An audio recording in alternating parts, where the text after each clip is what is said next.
大家好，我叫 Indalove，我将介绍农历新年的历史和传统。首先，我将介绍农历新年的历史。Usul atau sejarah Imlek. Xinjia atau Imlek tidak jauh berbeda dengan tahun baru lainnya. Imlek adalah tahun baru Tionghoa. Perayaan Imlek mulai dikenal sejak zaman dinasti Xia yang kemudian menyebar ke penjuru dunia, termasuk Indonesia oleh para perantau asal Tiongkok. Nah, tradisi tahunan itu pun dikenal luas sebagai identitas budaya Tionghoa di tanah perantauan. Kata Imlek yang artinya im, bulan, lek sama dengan penanggalan, berasal dari dialek Hokkien atau bahasa Mandarinnya, Yinli, yang berarti kalender bulan, Lunar New Year.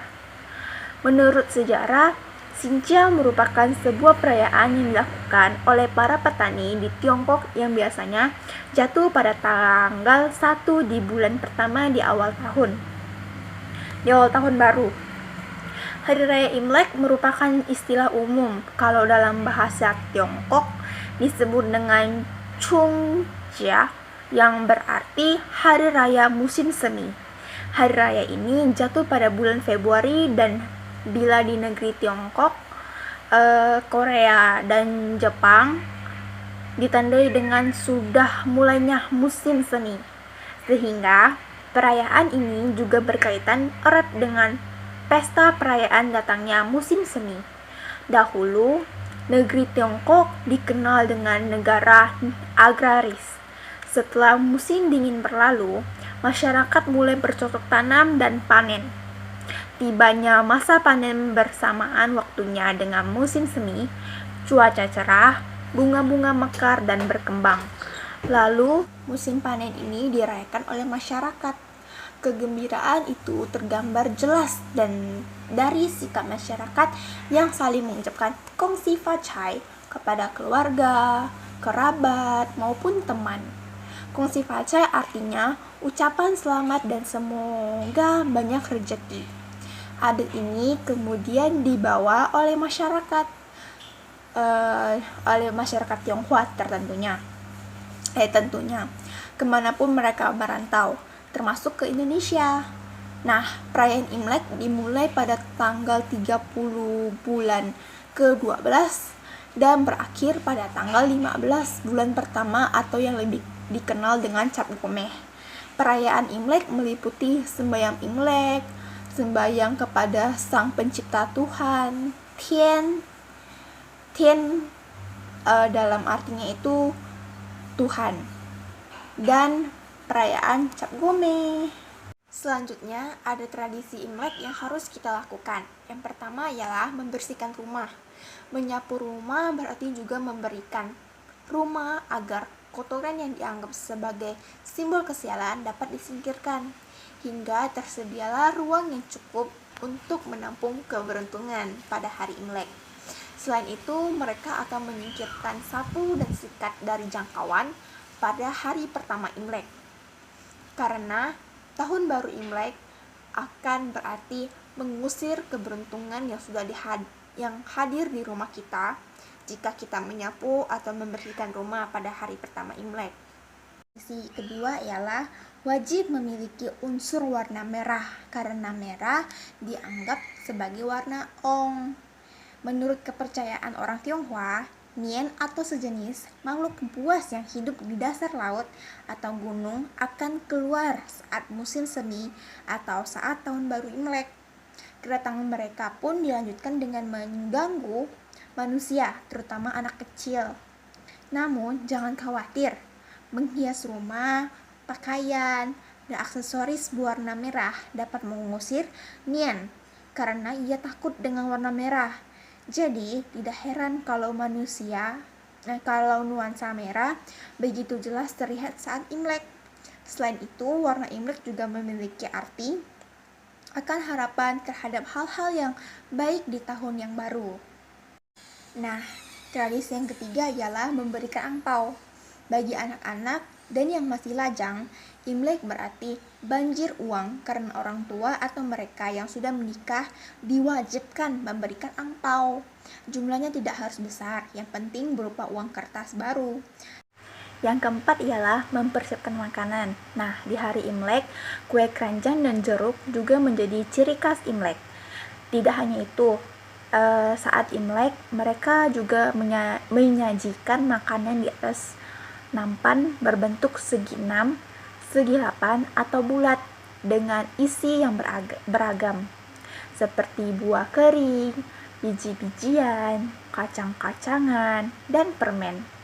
Beberapa orang juga menyiapkan makanan keberuntungan seperti mie yang tidak dipotong untuk melambangkan umur panjang, serta kue bola berbentuk uang Tiongkok pada zaman dahulu yang melambangkan kekayaan. Dan satu lagi, saat Imlek mereka disarankan untuk menghindari makan bubur karena bagi warga Tionghoa bubur melambangkan kemiskinan. Yang kelima ialah kembang api. Nah, kembang api merupakan salah satu pertunjukan yang sangat populer untuk memeriahkan Imlek karena suara gaduhnya atau suara yang sangat besarnya itu dipercaya membuat makhluk jahat ketakutan. Akan tetapi ketika merayakannya di rumah, pastikan bahwa tetangga tidak merasa terganggu dengan suara berisik yang kita ciptakan dengan memainkan kembang api. Imlek sangat identik dengan hujan. Bagi sebagian orang, hujan membuat malas beraktivitas, tetapi berbeda dengan masyarakat Tionghoa. Di kala Imlek, hujan sepanjang perayaan Imlek pun dikaitkan sebagai sumber rezeki. Dengan turunnya hujan, maka banyak rezeki yang berdatangan di muka bumi. Namun yang sangat penting adalah menyambut tahun baru Imlek dengan cara membersihkan hati, menyucikan nurani, dan tekad berusaha lebih baik di tahun yang akan datang. Nah, selanjutnya ialah tidak boleh membalik ikan saat menyantapnya. Menikmati ikan saat Imlek juga sangat unik. Ikan yang biasa dimakan saat Imlek tuh ikan bandeng. Nah, kita tidak boleh membalik ikan untuk mengambil daging ikan pada bagian bawah. Ditambah lagi, kita tidak boleh menghabiskan ikan tersebut dan menyisakannya agar bisa dinikmati esok harinya. Terus masyarakat Tionghoa percaya kalau kebiasaan ini merupakan lambang dari nilai surplus untuk tahun yang akan datang.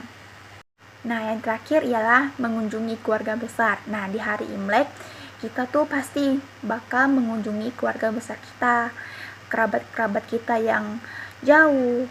Nah, terus Imlek juga menjadi salah satu momen yang tetap untuk mengunjungi saudara agar tali persaudaraan tidak putus. Tidak heran jika pada saat-saat tersebut banyak masyarakat dari etnis Tionghoa yang pulang kampung untuk merayakan Imlek bersama keluarga mereka. Pertanyaan selanjutnya ialah mengapa Imlek identik dengan warna merah? Karena warna merah itu merupakan unsur dari Yang. Warna merah dianggap sebagai warna panas, warna matahari, api, sehingga diharapkan dapat memberikan suasana kebahagiaan. Warna merah menjadi simbol penghargaan di tahun baru, bahwa segala kesedihan dan kegelapan akan sirna diganti dengan kebahagiaan. Kemudian warna merah ini juga menurut seseorang yang mempraktekkan Feng Shui tradisional sekaligus penulis 78 tips menambah hoki yang bernama Su Hanalim menjelaskan soal makna warna merah dalam Imlek. Nah, menurut Suhana, selain memiliki makna kebahagiaan, warna merah juga dianggap sebagai simbol dari kebaikan hati, kebenaran, dan ketulusan hati. Bunyi karakter merah atau Hung identik dengan karakter makmur, sehingga warna merah pun menjadi warna yang digemari oleh orang Tionghoa, terutama dalam menyatakan tahun baru Imlek. Nah, pertanyaan selanjutnya yang nomor 4 ialah apa sih arti pembagian angpau atau biasanya disebut dengan hungpau saat merayakan Imlek? Nah, menurut masyarakat Tionghoa, pembagian angpau tersebut sebagai simbol dan permohonan semoga diberi rezeki yang lancar, dan jika pada anak kecil biasanya diharapkan agar dapat tumbuh besar dan juga dapat menjadi anak yang pintar. Nah, pertanyaan terakhir, kenapa pada saat Imlek bubur putih dan tahu putih pantang untuk disajikan, dan kenapa ikan menjadi sajian utama? Sudah dibahas di pertanyaan yang sebelumnya. Karena saat Imlek mereka disarankan untuk menghindari makan bubur dan tahu putih, karena bagi warga Tionghoa bubur melambangkan kemiskinan, tahu putih melambangkan warna kematian, jadi harus dihindari. Ikan menjadi sajian utama karena merupakan simbol lambang dari kemakmuran dan rezeki.